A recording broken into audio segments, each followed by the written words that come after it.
नमामि धन्वन्तरिमादिदेवम्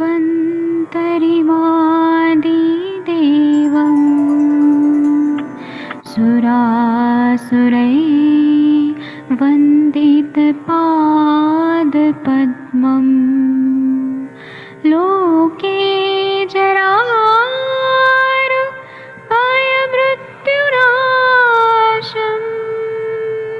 दातारमीशम् विविधौषधीनां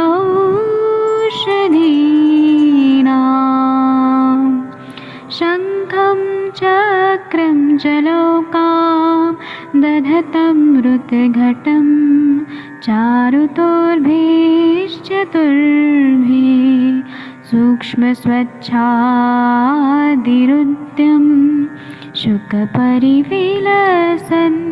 मौलिमम्भोजनेत्रम् कालाम्बोदोज्ज्वलाङ्गं कटितटविलसत् चारुपीताम्बराढ्यम् वन्दे धन्वन्तरिन्तं निखिलगदमिव प्रौढदावाग्निनीलम्।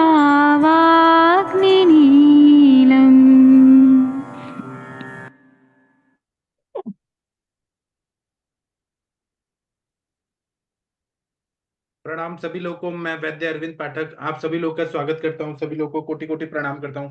आप सब भारत के सर्वश्रेष्ठ चिकित्सक लोग हैं। सभी को मैं प्रणाम करते हुए आज हम एक बहुत ही महत्वपूर्ण विषय पे बात करेंगे। आयुर्वेद में जब हम लोग बोलते हैं काय बाल ग्रहोर्ध्वांग शल्य दृष्टा जरा वृषाण, तो उसमें जरा चिकित्सा यह बहुत जरूरी बताया गया है। ये एक तंत्र है और हम लोग केवल रसायन रसायन करके छोड़ देते हैं। लेकिन वृद्धावस्था में बहुत सारी बीमारियां हो जाती हैं, तो उनको हमें, और खासकर मानसिक बीमारियां जब हो जाती हैं, तो उनके बारे में हमें डिटेल में पढ़ना बहुत जरूरी होता है। और ऐसे टॉपिक पे बहुत कम ही चर्चा होती है, लेकिन हमें करना चाहिए इन पे बात, क्योंकि आज हम जवान हैं, यंग हैं, हम लोग भी बूढ़े होने वाले हैं। तो अगर हम लोग के आसपास या हम लोग को खुद को ये प्रॉब्लम होने लगा तो हम क्या करेंगे। हमें मतलब चिकित्सा तो करना ही है, खुद का भी करना है कभी ना कभी, या दूसरों का भी करना ही है। तो क्यों ना हम इस पे चर्चा विस्तार से करें। मैं अभी आप लोगों को ये सारा चीज बताऊंगा, लेकिन यहाँ थोड़ा आईडी का प्रॉब्लम है। 5 मिनट मुझे टाइम दीजिए। जो मैंने वायरल किया था आईडी, वो सब जगह जगह वायरल कर दीजिए। बाकी लोग म्यूट रखिए। डॉक्टर मोना गायकवाड़ मैम कृपया म्यूट रखिए। मुझे बस 2 मिनट का टाइम दीजिए। मैंने जो वायरल किया था ना आईडी, वो उसमें थोड़ा कंफ्यूजन हो गया है। 1 मिनट रुक जाइए। 1 मिनट बस रुक जाइए, फिर मैं ये सेशन शुरू करता हूँ। वृद्धावस्था में जब हमारे पास पेशेंट आते हैं, तो ऐसे क्वेश्चन आता है कि हम किस तरह से वार्धक्य जन्य जो मनोविकार है उसको हम टैकल कैसे करें, किस तरह से विचार करें, क्या हमें करना चाहिए, क्या सोचना चाहिए। और उसमें क्या होता है कि अलग अलग अवस्थाएं होती हैं, इस पे बात नहीं होती है। इसमें हम साइकेट्रिस्ट के पास ही भेज देते हैं, या ऐसे बोलते हैं कि जो बूढ़े लोग हैं वो सठिया गए हैं, है ना, ऐसे बोल के छोड़ देते हैं। लेकिन वो बहुत ही महत्वपूर्ण विषय आज के जमाने में है। जितने भी सीनियर सिटीजन्स हैं उनको देखना और संभालना, और जब भी कोई डॉक्टर के पास कोई आता है तो हमें तो जरूर ही ध्यान देना बहुत जरूरी होता है। चलिए मैं इसके बारे में अभी शुरू करता हूँ। आप लोग सुनिए। आप लोग का भी जो भी अनुभव रहेगा वो जरूर यहाँ पर आयुष दर्पण के प्लेटफॉर्म पे जरूर शेयर करिए, क्योंकि आप सबके सब सर्वश्रेष्ठ चिकित्सक लोग हैं। सभी का अपना अपना अनुभव होता है ना। मैं यहाँ पे अनम्यूट करने का ऑप्शन देता हूँ। जिनको बात करनी है वही बस बात करिए, बाकी लोग अनावश्यक रूप से डिस्टर्ब मत करिए सेशन को। यह जो वृद्धावस्था जन्य मनोविकार रहता है, जिसको हम सेनाइल साइकोसिस बोलते हैं, यह प्रायः 70 वर्ष या इससे अधिक आयु में होने वाला एक मानसिक रोग है। इसमें मनुष्य को लगातार शारीरिक धातु और मानसिक शक्ति का ह्रास होने लगता है। बस 1 मिनट रुक जाइए, मुझे एक फोन आ रहा है।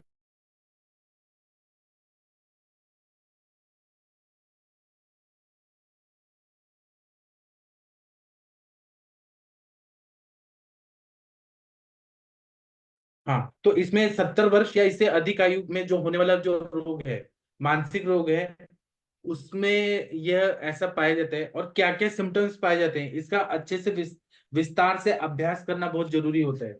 और हम लोग नहीं करेंगे तो कौन करेगा, हमें तो करना ही है। तो इसमें क्या होता है कि मनुष्य की जब वृद्धावस्था आती है, बुढ़ापा आता है, तो शारीरिक धातुएं जितनी भी हैं उनका ह्रास होने लगता है, मानसिक शक्ति होती है उसका ह्रास होने लगता है। जो इंसान युवावस्था में जो चीज सोच सकता है, वो वृद्धावस्था में उतना स्ट्रांग नहीं होता है, थोड़ा वीक होने लगता है। और उसकी थोड़ी बुद्धि है वो अल्प बुद्धि हो जाती है। अल्प साधन वाले व्यक्ति जो रहते हैं उनको ये ज्यादातर होता है। अब अभी हमारे प्राइम मिनिस्टर जी भी हैं, 70 क्रॉस कर लिए, लेकिन वो कितना मजबूत है, वो उनकी बात अलग है। या अमिताभ बच्चन को आप देखिए, वो कितने स्ट्रांग हैं। तो लेकिन ऐसे सब लोग नहीं है स्ट्रांग। उनका मतलब परिस्थिति या कैसे भी जो भी चीज रहता है, वो अलग अलग सभी के परिप्रेक्ष्य में अलग अलग हो सकता है।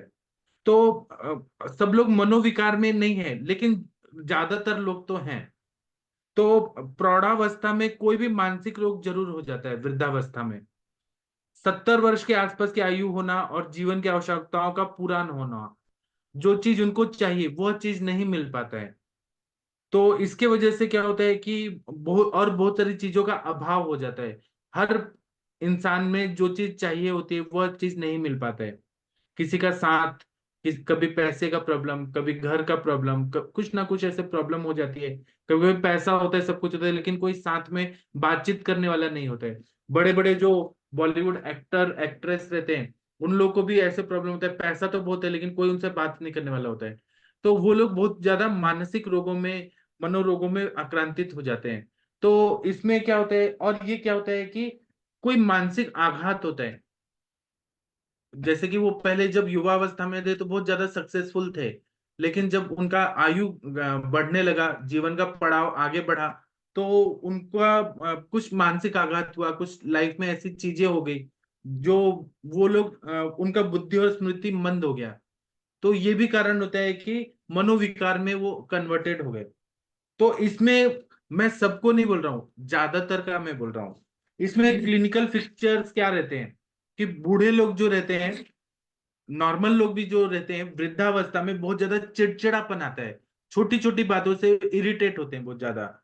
उनमें संवेदनशीलता होती है, एक भी बात उनको चुभ जाती है, जिसको हम बोलते हैं संवेदन सेंसिटिव ज्यादा हो जाते हैं। जब वो यंग होते हैं तो उनको कोई कितना भी कुछ बोले लेकिन उनको कोई फर्क नहीं पड़ता, लेकिन वृद्धावस्था में एक एक बात को वो नोटिस करते हैं। बहू ने खाना नहीं दिया, बहू ने पानी नहीं पूछा, बहू हो या बेटा बेटी, जो भी रिश्ते होते हैं, या फिर आसपास जो भी लोग रहते हैं, उनके प्रति वो कुछ ज्यादा एक्सपेक्टेशन रह जाती है। तो संवेदनशीलता बढ़ जाती है, मेमोरी लॉस होता है, स्मृति नाश होता है। और कभी कभी उन लोगों को स्वार्थपना बहुत ज्यादा होता है, सेल्फिशनेस बहुत होता है कि मैंने सब किया है, अब मुझे ही सब कुछ मिलना चाहिए। ऐसा स्वार्थपरता जो है वो ज्यादा बढ़ जाती है। दूसरों के लिए उनमें प्यार मोहब्बत जो रहती है वो कभी कभी कम हो जाती है।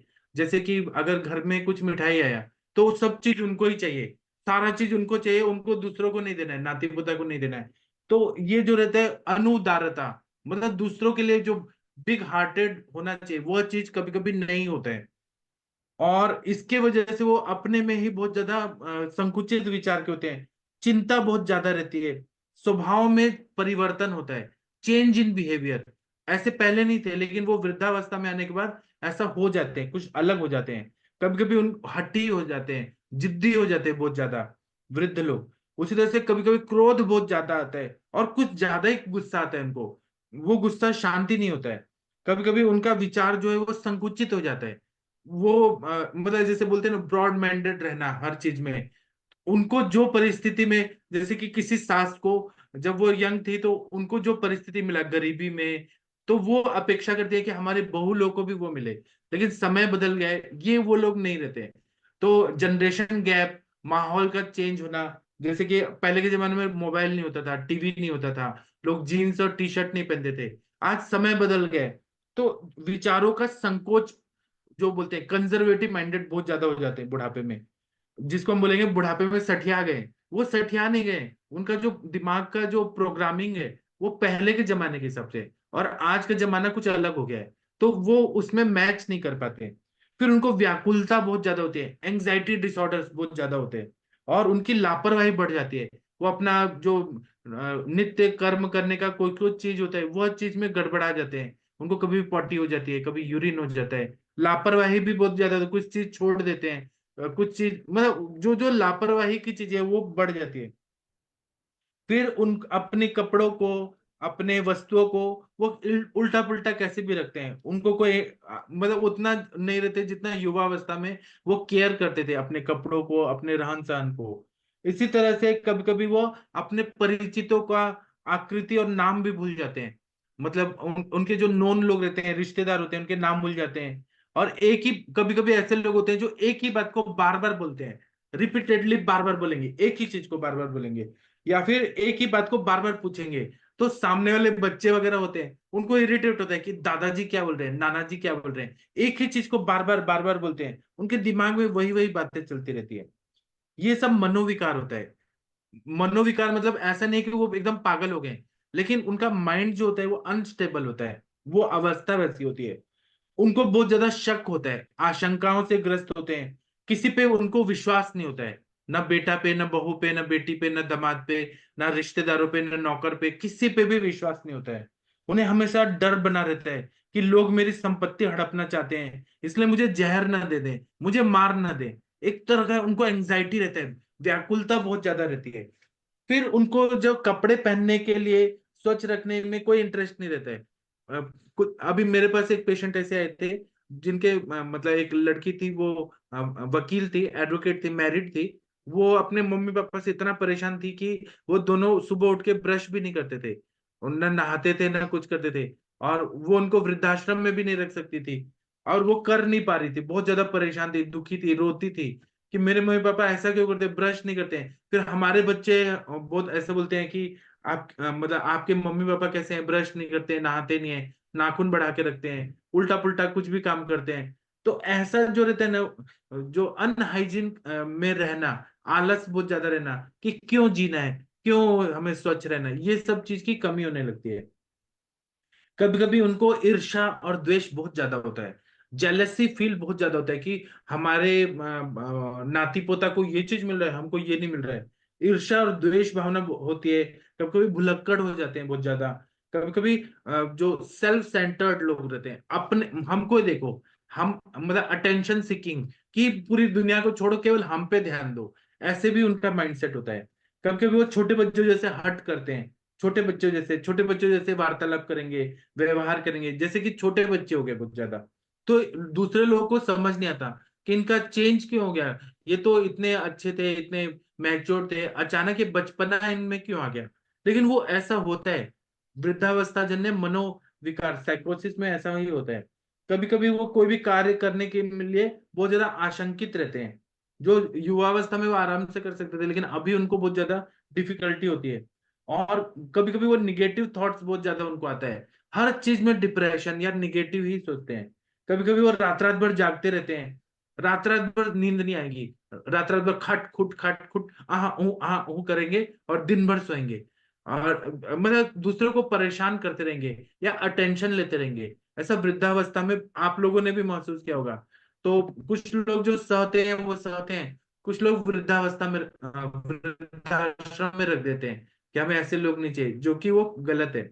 हम केवल मनोविकार पे बात करें, बाकी समाज में क्या हो रहा है उस पे हमको, वो हमारा मतलब दायरा नहीं है। हमें केवल एक डॉक्टर की तरफ से हमें समझना है। कभी कभी उनको सेक्सुअल इच्छाएं बहुत ज्यादा होती है, काम वासना में वो बेचैन रहते हैं, उनको बहुत ज्यादा इच्छा होती है कि वो सेक्सुअल चीजें देखें, पॉर्न वीडियोस देखें। ऐसा होता है, वो ऐसा मनोविकृति होती है उनमें। तो आप लोग के पास कुछ अनुभव है तो आप लोग कुछ बता सकते हैं। मैं अनम्यूट करने का ऑप्शन देता हूँ। वृद्धावस्था जन्य कुछ आप लोगों ने सिम्टम्स देखे हैं तो कृपया हमसे शेयर करिए। Doctor Prashant Bhatt ji, Manisha ma'am, Anurita ma'am, Neha ma'am, कुछ बोलिए आप लोग के क्या अनुभव है पेशेंट में वृद्धावस्था जन्य मनोविकार के।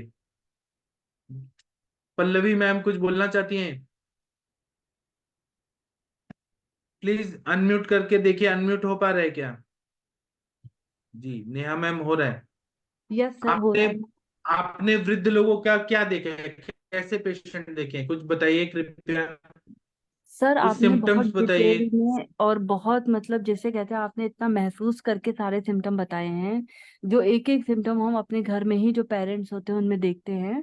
तो सर जैसे अभी जो भी आपने बताया लगभग सारे ही सिम्टम कि जैसे बच्चों की तरह हो जाता है, हर समय ये लगता है अटेंशन पाने के लिए। तो सर ऐसे हमारे घर में भी पेरेंट्स हैं, इन लॉज हैं, तो उनको सर उसी तरह से ट्रीट करना पड़ता है। उनको खुश रखना, उनको मानसिक मतलब मनोवैज्ञानिक तरीके से उनको ज्यादा ट्रीटमेंट देना पड़ता है कि वो खुश रहें। और सर इसके अलावा सर जैसे तरह तरह के पेन होते रहते हैं, कभी लोअर लिम्ब में, कभी पीठ में। तो सर इसमें अभ्यंग बहुत सही रहता है। अभ्यंग करो तो उनको एक मतलब टच करो, उनके साथ बैठो, तो उनको बहुत अच्छी फीलिंग आती है कि चलो हम पे 5 मिनट भी दिया, 10 मिनट भी दिया तो बहुत है। फिर सर एक अभी जैसे मैंने अपनी मदर इन लॉ की मात्रावस्थी शुरू करी है, 5 दिन हुए हैं, सहचर आदि तेल की। तो सर उससे भी उनको बहुत आराम है, उनका अनुलोमन भी अच्छा हो रहा है, और जो दर्द होता था पैरों में, कमर में, उसमें उनको बहुत आराम है। सर यूरिनरी इनकॉन्टिनेंस इसकी बहुत प्रॉब्लम रहती है कि बोलते बोलते खांसते खांसते यूरिन सडनली आ जाता है थोड़ा बहुत। तो सर इस सिम्टम में बहुत अच्छा आराम है सहचर आदि तेल की। तो सर सबसे अच्छा तो मुझे यही लगा, और थोड़ा बहुत अभ्यंग कर देते हैं। इसके अलावा सर कोष्ठ शुद्धि के लिए या खांसी के लिए सर अपना कोई भी हम योग बना करके दे सकते हैं। तो वृद्धावस्था में ये भी मेन प्रॉब्लम रहती है खांसी की, रिकरेंट फीवर आ जाना, भूख ना लगना। तो सर ऐसे आपने सर बाकी बहुत डिटेल में बताया, बहुत अच्छा लेक्चर है sir. Thank you sir. Thank you ma'am, thank you. Anurita ma'am, आप कुछ बोलना चाहेंगी? आपने बहुत सारे कैंसर पेशेंट वगैरह देखे होंगे, बुढ़ापे में क्या क्या चीज होता है? Yes, uh, actually, sir, thanks for the opportunity, but आपने बहुत अच्छा सेशन दिया। एक्चुअली आप जो एजिंग बता रहे हैं ना सर, फ्रैंकली स्पीकिंग एजिंग की तो ये साइंस है, लेकिन pre 40s, pre 50s, pre 70s ऐसे इसमें प्री एजिंग वाले ग्रुप में भी ये सिम्टम्स देखने को मिल रहे हैं। It is very surprising. मैंने इससे पहले सेरिब्रल एट्रोफी 10 साल पहले मैं जब ट्रीट करती थी पेशेंट को, डिमेंशिया है या फिर कुछ अल्जाइमर जैसे लक्षण है, जो आपने जो बताया हमारे वात प्रकोप के लक्षण है, तो ये 65 प्लस एटलीस्ट 70 प्लस लोग रहते थे। मैंने खुद के मेरे ससुर जी 86 उम्र तक, 84 उम्र तक संभाले। He was bedridden for around about 8 years, and 4 years उनकी जो बोलने की ताकत है वो भी जा चुकी थी। So it was just near to Alzheimer's only. लेकिन क्या है कि पुरानी वाली जो पीढ़ी है, उनका आप एजिंग साइन अगर देखो, उनकी अगर ताकत देखो, तो क्षयात्मक संप्राप्ति सब चीजों की बहुत कम दिखती है। जैसे मसल वेस्टिंग है, या फिर विटामिन डी कम होने की वजह से बहुत जल्दी एजिंग होता है, तो उनकी हड्डियों की ताकत ये बहुत कम देखने को मिलती, क्योंकि उनका जो खान पान है वो बहुत अलग था। मतलब जिस दिन गए हैं मेरे ससुर जी, उस दिन भी उन्होंने, उनका घी का इंटेक है ना, वो round about 60 ml to 80 ml दिन का होता था। दूध का इंटेक उनका round about 300 ml to 400 ml, जब वो बेडरिडन हो गए थे। तो ये चीजें भी अफेक्ट करती है। लेकिन अभी जो एजिंग वाले पेशेंट आ रहे हैं, वो they are coming with very chronic diseases, they are coming with neurological disorders, even there are lot of stress factors जो इमोशनल रिलेटेड रहता है। क्या, क्योंकि क्या रहता है कि पूरा वक्त जो बंदा 30-40 साल उम्र तक काम करता है, तो उसका ब्रेन कहीं ना कहीं फंक्शनिंग रहता है। The moment he retires after 60-62, उसकी फिजिकल एक्टिविटी, मेंटल एक्टिविटी पे जब अंकुश आ जाते हैं, और वो इमोशनल डिस्ट्रेस में जाता है, क्योंकि कहीं ना कहीं वो ऑफिसर रहता है, कहीं ना कहीं उसका एक रूटीन रहता है, और वो रूटीन अगर आप मेंटेन नहीं कर पाए, तो आपको ये सारे वात प्रकोप के जो आपने लक्षण बताए, एजिंग के जो साइंस बताए, वो जरूर दिखते हैं। और मैं मतलब बहुत रसायन चिकित्सा, वाजीकरण चिकित्सा, ये मेरी ट्रीटमेंट का बहुत अहम हिस्सा है। अभी उसको मॉडिफाइड तरीके से मैं कैंसर पेशेंट में इम्यूनोलॉजिकल इम्यूनोमॉड्यूलेशन थेरेपी बोलती हूँ। लेकिन एक्चुअल में अगर आपका क्षयात्मक संप्राप्ति है, या फिर वाजीकरण के साथ में अगर आप एक कोई भी द्रव्य जो आप रसक क्षय या धातु क्षय केस में अगर आप कोई भी ट्रीटमेंट दे रहे हो, तो उसमें एक बृहणीय गण का द्रव्य जरूर होना चाहिए, और एक मधुर रसात्मक आपका जो भी, भले वो पेशेंट किसी भी डिसीज से हो, अगर आप किसी भी एजिंग वाले प्रॉब्लम को, दैट में बी एट्रोफी, दैट में बी अल्जाइमर, दैट में be parkinsonism, that you treat any system, लेकिन अपनी जो लाइन ऑफ ट्रीटमेंट है उसमें आपका मधुर रसात्मक और जीवनीय गण का एक द्रव्य अगर होता है, तो आपको रिजल्ट बहुत अच्छा मिलता है। इवन मैं यही फॉर्मूला जो प्री एजिंग, मतलब अभी प्री एजिंग मतलब क्या, जो भी हमारा कोई कैंसर सीए है, या सीए कोलॉन है, या सीए यूट्रस है, या सीए फाइब्रॉइड, तो इन शॉर्ट वहां की जो भी जीवनीय ताकत है, वो वहां की कम होने की वजह से वहाँ पे फॉरेन में लोग या अब्रॉड में लोग एंटीऑक्सीडेंट थेरेपी करते हैं, हमारे यहाँ पे रसायन बोला गया, हमारे यहाँ पे आंवला बोला गया है, कई स्पेसिफिक हमारे यहाँ पे रसायन बोले गए। तो ये सारे गण आप अगर निकालते हैं, विदारी कंद है हमारा, वानरी कल्प है, अगर आपका क्षयात्मक संप्राप्ति डायबिटीज के बाद में आ रहा है तो आपको वंग और नाग ये दोनों भी भस्म बहुत अच्छे काम करते हैं।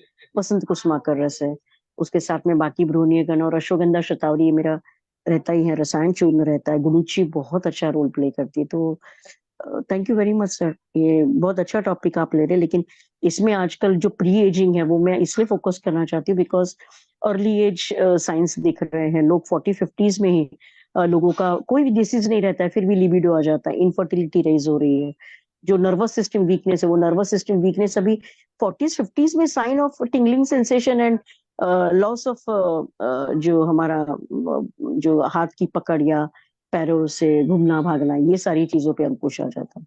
तो ये सारी प्री एजिंग के साइंस है, आपकी कोई ना कोई धातु पे क्षयात्मक संप्राप्ति लग चुकी है, फिर आपका आपने मतलब उस धातु के ब्रूहण पे या वहां के अग्निमांद्य को दूर करने पे ध्यान देना पड़ता है।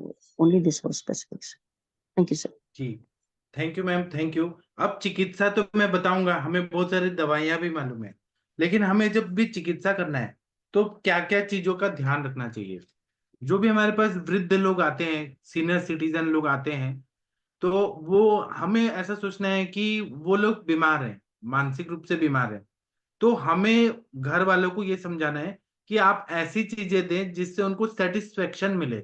अगर वृद्ध लोगों को सेटिस्फाई कर लिया, मैक्सिमम करने का कोशिश है, आप सबको नहीं कर सकते हैं, लेकिन जितना सेटिस्फाई करें, जैसे कि उनका जो बेड है, उनका ओढ़ने का, बिछाने का जो बेडशीट है, चादर है, तौलिया है, पहनने के कपड़े हैं, फिर बाल्टी है, फिर पीने का पानी है, ये सब उनको अलग अलग देना है, मतलब सेपरेट देना है। और उसकी स्वच्छता रखना बहुत जरूरी है। उनको लगना चाहिए कि हमको ये सब चीज सेपरेट दे रहे हैं। सेपरेट का मतलब ये नहीं कि दूर रख रहे हैं, हम उनको साथ में ही रख रहे हैं, लेकिन उनको अलग अलग दे रहे हैं। दूसरा बात है कि उनको ऐसा वातावरण दे जहाँ शांति हो बहुत ज्यादा, जहाँ शोर शराबा ना हो। उन लोगों को ना मतलब मन शांत चाहिए। ऐसा नहीं कि टीवी लगा दिया, म्यूजिक लगा दिया और उधर हम भी हैं वो भी हैं। उनको थोड़ा रेस्ट चाहिए, जैसा प्रकृति जैसा इच्छा वैसा हम उनको सेटिस्फाई करने का कोशिश करें। खाने के लिए और रेस्ट के लिए, अब वो लोग यंग तो है नहीं, उनको रेस्ट की बहुत ज्यादा जरूरत है। खाना भी एकदम अच्छा होना चाहिए, न्यूट्रिशियस होना चाहिए, और पूछ पूछ कर, वो भी प्यार से उनसे बात करना है, प्रेम से बात करना है, और उनसे पूरा आशीर्वाद लेना है। जितना उनसे बोलेंगे ना कि आप आशीर्वाद दो, तो उनको ऐसे थोड़ा प्राउड फील होगा। जितना वो प्राउड फील होगा, उनको अच्छा लगेगा, तो उनको लगेगा कि हमको ये रिस्पेक्ट दिया जा रहा है, घर में, परिवार में, समाज में। ये इस चीज की ही जरूरत होती है, बाकी पैसा और ये सब जरूरत नहीं होता, उनको प्यार और रिस्पेक्ट की जरूरत होती है। दूसरा क्या है कि अपना उत्तम व्यवहार होना चाहिए, कि वो बड़ों को प्रसन्न रखें। ऐसा जितने भी रिलेटिव्स है उनकी काउंसलिंग करना बहुत जरूरी होता है। ये तो हो गया हमारा विहारात्मक। मेडिसिन में हमें क्या क्या दे सकते हैं, तो अगर मेमोरी लॉस हो रहा है तो स्मृति सागर रस 2-2 गोली सुबह शाम दे सकते हैं, ब्राह्मी वटी दे सकते हैं। माइंड को स्टेबल करने के लिए उन्माद गजांकुश रस, उन्माद गज केसरी रस दे सकते हैं, ब्राह्मी का स्वरस या ब्राह्मी का चूर्ण दे सकते हैं। उसी तरह से बात कुलांतक रस दे सकते हैं, दिमाग को शांत रखने के लिए, क्योंकि कभी कभी क्रोध बहुत ज्यादा आता है, तो वात कुलांतक रस, प्रवाल पिष्टी देने से दिमाग शांत रहता है। फिर उनको खाने के बाद अश्वगंधा रिष्ट पानी के साथ मिला के दे सकते हैं। नींद अच्छी आ रही है कि नहीं आ रही है, अगर नींद नहीं आ रही है तो शिरोअभ्यंग कराना चाहिए। ब्राह्मी तेल, ज्योतिषमती तेल, वचा तेल, जो भी तेल हमारे पास है, मेध्य द्रव्य है, संज्ञा स्थापन के द्रव्य हैं, उससे करें। सर्वगंधा घनवटी दें, मांसादी कषाय दें। अगर मलावरोध रह रहा है, उनको कॉन्स्टिपेशन का प्रॉब्लम है, तो शिवाशार पाचन चूर्ण दें, पंच सकार चूर्ण दें। भूख बढ़ाने के लिए हिंगवाष्टक चूर्ण दें। उसी तरह से घी में खाना दें हिंगवाष्टक चूर्ण को। उसी तरह से अगर उनको सेक्सुअल प्रॉब्लम है, वृद्धावस्था में हो सकता है क्योंकि नसें कमजोर हो जाती है पूरा, तो चंद्र प्रभावटी, चंदनासव, शिलाजीत, त्रिवंग भस्म, पूर्ण चंद्रोदय रस, शतावरी चूर्ण को उचित मात्रा और अनुपान से देना चाहिए। कभी भी उनका मजाक नहीं उड़ाना है। अगर मजाक उड़ाएंगे तो वो गलत है, हम भी उसी जगह जा रहे हैं। हम सबको भी वृद्धावस्था आ रही है, अगर हम अच्छा करेंगे तो हमें भी, हमारे बच्चों को वो अच्छे संस्कार मिलेंगे तो हमको भी वो मिलेगा, मिले या ना मिले, लेकिन हमारा कर्तव्य है कि अपने जितने भी एल्डर्स हैं उनको हम रेस्पेक्ट दें। दूसरा क्या है कि उनको खाने में जौ, गेहूं, चावल, मूंग की दाल, लौकी, परवल, फिर सहजन, करेला, दूध, दही, घी, मक्खन, मनुका, किशमिश, सेव, संतरा, मौसमी, मनोनुकूल पत्ते दे, जो उनको चाहिए। एकदम अपथ्य भी नहीं देना है, जंक फूड नहीं देना है रोज, लेकिन पौष्टिक चीजें, ताजे फल तो जरूर देना है। और उनको मांस, मछली, अंडे वगैरह जो उनको नुकसान देगा मत दे, चाहिए उनको दारू चाहिए रोज, वो बिल्कुल नहीं देना है। या फिर उनको धीरे धीरे परित्याग कराना है। उनको तंबाकू, सिगरेट या फिर नशे का कोई चीज चाहिए, वो उनको मना करना है। बहुत ही क्रूर नहीं होना है, मीडियम से चल के प्यार से उनको समझाना है। और उनको विषाद में नहीं रखने देना है, क्योंकि बोला है विषादो रोग वर्धनम श्रेष्ठा। विषाद में जितना रहेंगे, सोचते रहेंगे, उतना उनको विभ्रम होगा, भ्रांति होगा, गलत गलत विचार रहेंगे, और वो ज्यादा मतलब। और दूसरा क्या है कि उनसे बात करना बहुत जरूरी है। जरूर उनको थोड़ा टाइम देके बात करना बहुत जरूरी है, उनकी बात सुनना बहुत जरूरी है। और खाने में पुराना घी दें, गोदुग्ध दें, ब्राह्मी, वचा, कुष्ठ, शंखपुष्पी, शतावरी, सौंफ, हींग, तगर, इनसे सिद्ध किया हुआ घृत दे सकते हैं। जीवनीय गण से जीवक, ऋषभक, मेधा, महामेधा, काकोली, क्षीर काकोली, मुद्ग पर्णी, बांश पर्णी, जीवंती, अष्टि, मधु, इससे जीवनीय गण से सिद्ध किया हुआ घृत दे सकते हैं।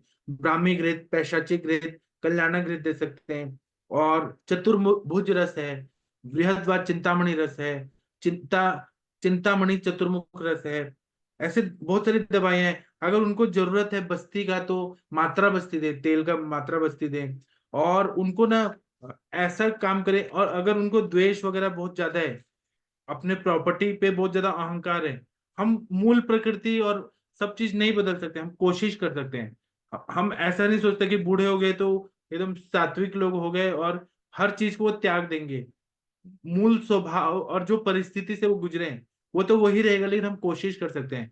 दीपन पाचन और वातानुलोमक औषधियां दे, अन्न दे, रुचिकर दे, मनपसंद चीजें दे, सुपाच्य दे, पौष्टिक भोजन दे, और तृप्तिकारक आहार विहार दे, आश्वासन दे, प्यार से समझाएं, उनको प्रसन्न रखें, संतुष्ट करने का कोशिश करें।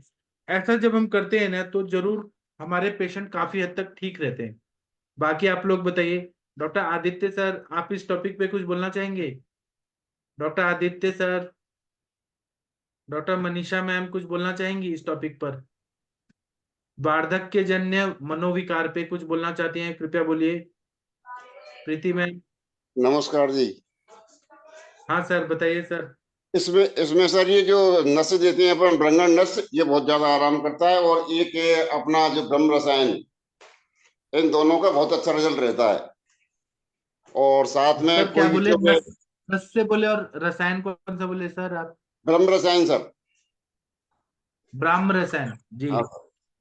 और बढ़िया। साथ में कोई भी जैसे, क्योंकि जनरली कॉन्स्टिपेशन 70 के बाद में अधिकांश समस्या होती है, तो उसके लिए जी मैंने जो भ्रष्ट हरित की जो है उसका अच्छा रिजल्ट देखा। साथ में यदि नहीं तो त्रिफला, उससे काफी रिलीफ मिलता है सर। जी। सर सेनाइल साइकोसिस में डेमेंशिया का कंपोनेंट रहता ही रहता है, और ये एक एजिंग की बीमारी रहती है जहाँ पे ब्रेन एट्रोफी बोले, अब मज्जाक्षय और शुक्र धातु का क्षय, दोनों ओज क्षय भी होता ही है कहीं ना कहीं। सर वेस्टर्न में आजकल बच्चे माँ बाप को जैसे छोड़ आते हैं एल्डरली होम्स में इस तरीके से, वहाँ पे एकदम से इनको जो आउटबर्स्ट आते हैं वो हम लोग एंटी साइकोटिक्स देते हैं। एंटी साइकोटिक्स से लेकिन प्रॉब्लम होती है कि कॉन्स्टिपेशन, डाइजेशन, ये सब और खराब होता है। तो जैसा कि आपने बताया सर, जैसे घृत को दीपनी द्रव्य के साथ अगर दिया जाए तो सर अच्छा रिजल्ट होता है। सर चित्रक शुंठी के साथ अगर हमने त्रिफला घृत दिया तो सर बढ़िया रिजल्ट आता है। और सर इसके साथ कोई वांग भस्म या इसके साथ ऐसी औषधि दें जिसमें धातु फिर से बनना चालू हो सर, तो सर इससे इफेक्ट आता है, क्योंकि नस्या से डेफिनेटली फर्क पड़ता है। क्योंकि सर अदरवाइज ये एंड ऑफ लाइफ या बोले एल्डरली लाइफ की बीमारी रहती है सर। जी सर। जी। और आप लोग शायद माने या ना माने, लेकिन हमारा भारतीय संस्कृति में जो चीजें बताई गई हैं वो बहुत ही अच्छा है। जो 4 आश्रम बताए गए हैं, तो जो वृद्धाश्रम मतलब जो ऐसे वानप्रस्थ आश्रम बताया गया है वो एकदम परफेक्ट बताया गया है कि उस समय में पूजा पाठ करना चाहिए, मोक्ष प्राप्ति के लिए प्रयत्न करना चाहिए, तीर्थ यात्राएं करनी चाहिए। और आज हमारे जो गवर्नमेंट है, भारत सरकार या फिर केजरीवाल जी भी इतना अच्छा काम कर रहे हैं कि अयोध्या में टूरिज्म लेके जा रहे हैं, अयोध्या में या फिर चारों धाम की यात्रा। ये हमारे भारतीय संस्कृति में बुला है। जितना भगवान के पास लोग जाते हैं, आत्मा और परमात्मा से मिलने का कोशिश करते हैं, उतने मनोविकार कम हो जाते हैं। ये जो हम ये शायद भूल चुके हैं, है ना। तो तीर्थ यात्राओं का बहुत ज्यादा महत्व है, वो जरूर करना चाहिए। मैं कुछ मेडिसिन बताऊंगा, फिर आप लोग भी बताइए। अगर हम भेषज रत्नावली नाम का ग्रंथ लेते हैं तो उसमें बहुत सारे मेडिसिन बताए हैं, जैसे कि उन्माद, भेषज रत्नावली खोलिए और ये सारा चीज मिल जाएगा। जैसे कि उन्माद परपटी रस कृष्ण धतूर बीज के साथ देने के लिए बोला है, उन्माद भंजनी वटिका, उन्माद गज केसरी रस, उन्माद गजांकुश रस, उन्माद भंजन रस, भूतांकुश रस, चतुर्भुज रस, हिंगवाद्य घृत, लशुनाद्य घृत, कल्याण घृत, क्षीर कल्याण घृत, महाकल्याण घृत, स्वल्प चैतस घृत, महापैशाची घृत, शिवा घृत, शिवा तेल, सारस्वत चूर्ण, महाधूप, नीम पत्रादि धूप, मरीचांजन, अंजन लगाने के लिए बोला है मरीच का, और दार्व्यादि गुड़िका अंजन, ये बताया है अंजन विधि से भी बहुत अच्छा फायदा होता है। कृष्णाद्य अंजन, सिद्धार्थक अगध, ये सब बोला है हमारे भेषज रत्नावली में। ब्राह्मी का स्वरस बोला है मधु के साथ, कुष्मांड फल का स्वरस और कुष्ठ वनस्पति का चूर्ण मधु के साथ, वचा कषाय कुष्ठ का चूर्ण मधु के साथ बोला है, शंख पुष्पी का स्वरस, कुष्ठ वनस्पति का चूर्ण मधु के साथ बोला है, कुष्मांड बीज मज्जा, ताल पत्र शाखा का स्वरस, फिर पुराण गोघृत, फिर कोष्ण माहिष घृत, जो भैंस का जो घी होता है या भैंस का दूध होता है वो निद्रा जनन होता है, तो ऐसे अवस्थाओं में वो देने के लिए बोला है। भेषज रत्नावली शर्करा के साथ देने के लिए बोला है। उसी तरह से ये जो मनोविकार में जो रोगी रहते हैं हमारे वृद्ध लोग, तो जिन लोगों के संबंधियों से या रिश्तेदारों से या फ्रेंड से चिढ़ते हैं उनसे दूर रखना है उनको। मतलब निगेटिव लोग जो हैं उनके लिए उनसे दूर रखना है, भले वो हमारे लिए अच्छे हों या नेचर में अच्छे हों, लेकिन उनको जो चिढ़ मचती है वो दूर करना है, हेतु परिवर्जन करना है, उनकी शुश्रूषा करनी है, मतलब सेवा करनी है, और आश्वासन देना है, उनको डराना नहीं है। डराए धमकाए बिल्कुल भी नहीं कि आप ऐसे हैं, ऐसे कैसे हो गए, वैसे कैसे हो गए, डराना धमकाना डांटना बिल्कुल भी नहीं है। और दूसरा क्या है कि उनको एरंड तेल का विरेचन देना बहुत अच्छा रहता है। जैसे अगर कॉन्स्टिपेशन है, पुराना चावल, पुराना गेहूं, जौ, साठी का चावल, मूंग की दाल, गाय का दूध, पुराना घी, परवल, लौकी, पेठा, चौलाई, बथुआ, मनुक्का, किशमिश, अनार, संतरा, मौसमी, अनानास, कटहल, अंजीर, नारियल, आम, ये सब अगर हम दें ना तो वो बहुत अच्छा। और विरोधी अन्नपान ना दें। जैसे कि कल हमने देखा था एक पेशेंट को इचिंग हो रहा था तो दाल रोटी और दूध साथ में ले रहे थे, तो ऐसे विरुद्ध चीजें, दाल और दूध ये तो विरुद्ध है, भले वो प्रोटीन है लेकिन दोनों का विरुद्ध संयोग ना हो। अधिक मांस नहीं खाना है, नॉनवेज ज्यादा नहीं देना है, अधिक खाना नहीं देना है, बहुत ज्यादा गर्म चीजें नहीं देनी है, निद्रा के वेग को नहीं रोकना है, प्याज भूख ये सबके वेग को नहीं रोकना है, ज्यादा नमक नहीं देना है, ज्यादा तेल वाली मसाला अचार, फिर वो मरचा का अचार होता है, मिर्ची की में भरवा अचार, वो नहीं देना है। ऐसी चीजें नहीं देनी है जो उनके स्वास्थ्य के लिए हानिकारक हो। ठीक है। बाकी सूरज जी आप कुछ बोलना चाहेंगे? सूरज जी, माधुरी गिरी मैम कुछ बोलना चाहेंगे? आप लोग बोलिए प्लीज। मैंने अपने तरफ से बहुत सारे नोट्स बनाए थे, बताने का कोशिश किया। सर कल्याणक चूर्ण और महापैशिक चूर्ण, मतलब इसका कुछ रोल हो सकता है क्या इसमें? नहीं, महाकल्याणक घृत है, हम्म, चूर्ण नहीं आता। आप चूर्ण में, चूर्ण मतलब वो जो घी में सिद्ध करते हैं वो चूर्ण बोल सकते हैं, लेकिन महाकल्याणक घृत है, महापैशाचिक घृत है उन्माद अपस्मार में, चरक संहिता में। अच्छा। ठीक है, और बताइए। शिरोधारा सबसे अच्छा है। हाँ बोलिए मैम। हाँ, मेरे पिताजी भी वैद्य है। अभी वो 90 इयर्स ओल्ड है। वो बिल्व रसायन देते थे, युक्त रथ रसायन ऐसा बोलते थे वो। वो बिल्व, सुवर्ण, सुवर्ण शुद्ध सुवर्ण, और भस्म, और घी और मधु के साथ देते थे सुबह। जी। उसका रेफरेंस उससे मालूम नहीं है सर मुझे। ठीक है, लेकिन उससे क्या फायदा होता है वो तो बताइए, क्या फायदा होता है? रसायन काम ही होता है सर। जीर्ण ज्वर हो जाने के बाद फिर से वो व्याधि नहीं होने का उपयोग होता है। और वो, और उनका और एक स्पेशलिटी थी सर। तो वो जैसा शेंडे शास्त्री दंत निकालते थे विदाउट एनेस्थेसिया, वैसे ही मेरे बाबा दंत निकालते थे विदाउट एनेस्थेसिया। उसके बाद भी वो शूल शमन के लिए भी यही रसायन देते थे। बालों को सफेद नहीं होना, दांत अच्छे रहने के लिए रसायन, वो ये रसायन का बहुत यूज करते थे सर। जी। तो आप अभी हैं क्या मैम वो, हाँ आपके पिताजी पनवेल। हाय। हाय। अभी हैं क्या? हाँ है। वो आप हमें पनवेल दिखा में सकते हैं? अभी तक टू व्हीलर चलाते थे। वो जबरदस्ती उनके पास से निकाल लिए टू व्हीलर। अच्छा, मतलब अभी आपके पास हैं क्या आपके पिताजी? नहीं, यहाँ चिपळूण में नहीं है सर, पनवेल में है वो। कभी उनसे मिलाइएगा ना, हमें देखना है हाँ। 90 ओ, ईयर्स के लोग कैसे रहते हैं। हाँ। हाँ सर, ठीक है मिलाऊंगी। मैम, मतलब 90 ईयर्स के वैद्य कैसे दिखते हैं, ये हमें थोड़ा देखना है, इतने हाँ। वृद्ध वैद्य कैसे दिखते हैं। हाँ, थैंक यू सर। ठीक है, thank you ma'am, thank you. और कोई कुछ बोलना चाहते हैं? पल्लवी मैम, हरिहर सर, वार्धक्य जन्य मनोविकार पे कुछ बोलिए। हाँ, अमृता मैम बोलिए। एक छोटा सा टॉपिक है सर, एक्चुअली इसको हम इम्पोर्टेंस नहीं देते, लेकिन आजकल मेंटल हेल्थ और साइकोलॉजिकल इलनेस पे इतना ज्यादा मतलब बाहर इसका इम्पोर्टेंस बढ़ रहा है, साइकोलॉजिस्ट एंड काउंसलर्स को बहुत इम्पोर्टेंस है। तो इस वजह से मैं ये बोलना चाहती हूँ इस पैनल पे, क्योंकि जब भी कोई मेंटल स्ट्रेस या जैसे आपने बताया कि वार्धक्यजन्य मनोविकार, तो हर मनोविकार के इतने सारे शेड्स हैं।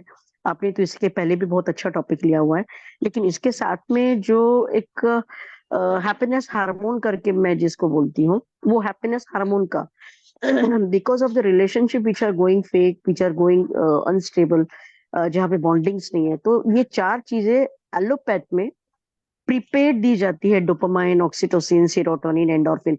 एक्चुअली ये सारे जो भी ब्रेन, जो नशे की बात निकली उस वक्त में मुझे बताना था, लेकिन एक सर ने बताया, तो बिलीव मी, अगर आप रेगुलर नशे करते हो तो हमारे ऋतुचर्या में ही बताया गया है, हमारी दिनचर्या में ही बताया गया है कि रेगुलर हमारा, हमने वो भी एक बंद कर दिया। दूसरा चीज ये कि जो हमारा जैसे अगर हम कुछ अच्छे क्वालिटी का फूड खाते हैं, या हमारे अंदर का जो जेनरोसिटी है, जो काइंडनेस है, या फिर हम कोई काम करने का एक कंप्लीट, जैसे अभी हमारा सुबह माधव निदान का लेक्चर अटेंड करना है, अभी 7 बजे की संभाषा है, 8:15 की संभाषा है, हम एक टास्क कंप्लीट करते हैं। तो ये सारी चीजें टास्क ओरिएंटेड या स्मॉल गोल ओरिएंटेड अगर हम हमारा रूटीन रखते हैं, तो भी डोपामाइन सिक्रेट होता है।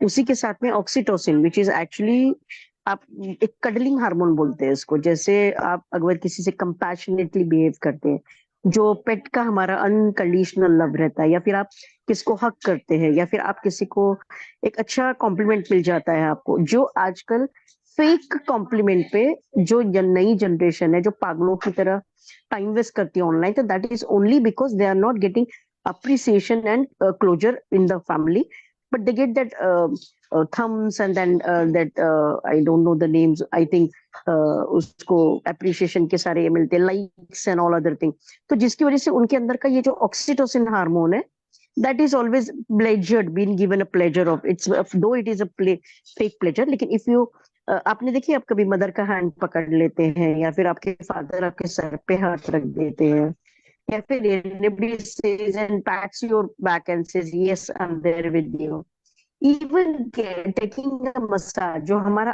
अभ्यंग है, वो अभ्यंग भी ऑक्सीटोसिन होता है, along with that serotonin जो है बोलती हूँ।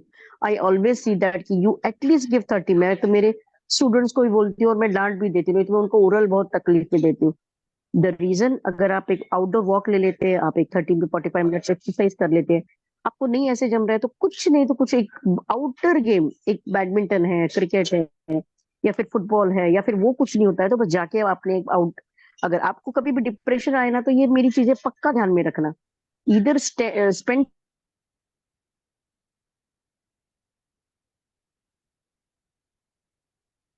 kids don't have that to see that कि you just go for a stroll, बाहर जाइए, घूमिए आप अच्छे से, एंड यू विल सी कि देयर जो आपका डिप्रेसिव थॉट है, जो आपका दुख है, जो आपका तकलीफ है, जो आपका लोनेस है, वो ऑटोमेटिकली निकल जाता है, raise metabolic rate, then endorphin, that is fourth hormone of happiness. तो ये जो हार्मोन है, इसके लिए आपने, जैसे you are with friends, you watch any comedy show, you are with your relatives, or you are with the person whom you like it, or you are with your that friend circle जो आपको अपने वो माहौल में नहीं रहने देते। और इसीलिए बोला जाता है कि friends are very important, sharers are very important, but though should not be fake friends, though should be true, और एटलीस्ट अ शेयरर जहाँ पे आप दिल खोल के बात कर सकते हो। और अगर उतना भी किया, सिर्फ शेयरिंग भी किया, what does counselor do? They allot the time, they understand each and every point। तो यहाँ पे आपका एंडोर्फिन हार्मोन जो है वो बहुत अच्छे से सीक्रेट होता है, और ये सारी चीजों के लिए आपका एक्टिविटी, आपका मनोभाव, आपका जो भी अलग लोगों से रिलेशनशिप है उसमें आपने इन्वेस्ट करना, रिलेशनशिप गोल्स रखना, because many a time we are facing कि हमें जो दिख रहा है आजकल की लाइफ में वो सारी प्रॉब्लम रिलेटेड रिलेशनशिप ही है। दो भी से practical, but we are social animals, और हमें अच्छा लगना, बुरा लगना, प्यार लगना, किसी के बारे में नफरत पैदा होना, ये ऑल आर रिलेटेड विद। सो जो WHO की परिभाषा है उसमें भी इमोशनल हेल्थ का इंपॉर्टेंस है, और आयुर्वेद तो इसको बहुत इंपॉर्टेंस देता है। तो ये 4 हार्मोन्स के बारे में जरूर ध्यान में रखें। इसी वजह से ये लाफिंग क्लब, इसी वजह से योगा, इसी वजह से ये सारे क्लब्स चल रहे, वो अगर हम डेली हमारे इसमें दैनंदिन दिनचर्या में अगर इन्वॉल्व कर लेते तो हमें कोई भी ऐसे हार्मोन्स लेने की जरूरत नहीं पड़ती, और बुढ़ापा भी, एजिंग भी जो है वो दूर चला जाता है। ओके, इतना ही बताना था sir, thank you. Thank you. एक डॉक्टर अरविंद सक्सेना सर लखनऊ से बता रहे हैं फेसबुक पे कि नित्य अभ्यंग कराना बहुत अच्छा रहता है, जो भी ऐसे मानसिक रोग रहते हैं ना सब ठीक हो जाते हैं। शिरोपीचू रखाना अच्छा रहता है, शिरोधारा करना है, ब्रह्म रसायन देना है, कुष्मांड रसायन, नारसिंह रसायन, पादाभ्यंग और पीड़क स्नेह का प्रयोग कराएं, और पक्वाशय पे सबसे ज्यादा काम करना चाहिए, और जो तृतीय अवस्था पाक है हमारा कटु अवस्था पाक, उस पे काम करना चाहिए। इसी तरह से पूरे, एक डॉक्टर शैलेंद्र जेटली जी बोल रहे हैं कि पूरे बॉडी का मर्म स्टिमुलेशन करना, वह भी बहुत अच्छा मानसिक रोगों को ठीक करता है। डॉक्टर अरविंद सक्सेना जी बोल रहे हैं कि सुबह की धूप दिखाना हर वृद्ध लोगों को देना बहुत जरूरी होता है। स्पर्श थेरेपी, टच थेरेपी, जैसे कि बच्चों को हम लोग करते हैं, तो वो करने से बहुत अच्छा फायदा हो जाता है जी। और बताइए, किसी को कुछ बोलना है तो बोलिए। पल्लवी मैम कुछ बोलना चाहती हैं इस टॉपिक पे, बोलिए आप लोग। डॉक्टर प्रशांत भट्ट जी। सर जैसे धूप खाते हैं ना, तो धूप खाने का स्थान हृदय रहता है एक्चुअली, वैसे तो सब जगह बॉडी में एब्जॉर्ब होती, लेकिन हृदय से धूप सबसे ज्यादा एब्जॉर्ब होती जी। जी, किसी को और कुछ बोलना है बोल सकते हैं प्लीज। आप लोग का क्या विचार है इस टॉपिक पे? महाजन सर बोलिए सर। हाँ सर, सबको नमस्कार। हमारा ग्रुप था शहर का, नॉर्थ बेस में, दिल्ली में। तो वहाँ हम बर्थडे भी मनाते थे लोगों का। तो 2 पर्सन आते थे जो अबव 90 थे। उनका बर्थडे आया, तो एक का बर्थडे आया तो उनको पूछा मैंने कि आप अपनी हेल्थ का राज बताइए। तो above 90, and he was retired as a PN from railway. तो वो कहते हैं टाइम वेस्ट मत करो। तो उस एज में भी वो सुबह उठते थे, पहले मंदिर जाते थे, फिर हमारे ग्रुप में आके एक्सरसाइज करते थे, और फिर अपना खाना, बेटे के पास रहते हुए भी अपना खाना खुद ही बनाते थे। तो उनका मेन यही था कि टाइम वेस्ट मत करो। और दूसरे पर्सन थे, वो भी अबव 90 थे। तो वो कहते हैं कि सदा खुश रहो। वो अकेले ही रहते थे। मिसेज एक्सपायर हो चुकी थी, बेटी अमेरिका में थी। तो ये 2 चीजें बताना चाहता था। जी बहुत बढ़िया बताया आपने सर। और कोई कुछ बोलना चाहते हैं बोल सकते हैं इस टॉपिक पे। किसी को कुछ बोलना है? अपने विचार रख सकते हैं जिसको भी रखना है इस टॉपिक पे। अगर नहीं रखना है तो मैं सेशन बंद करता हूँ, टाइम हो गया है। अब हम 8:15 पे मिलेंगे आयुष दर्पण पे, जो हम क्लिनिकल संभाषा करते हैं। तो थैंक यू, प्रणाम सभी लोगों को। सभी लोग अपने अपने विचार जरूर बताइए। कोई गलती सही हो गया होगा बोलने में मुझसे तो कृपया क्षमा करिए। थैंक यू, प्रणाम सभी लोगों को, थैंक यू।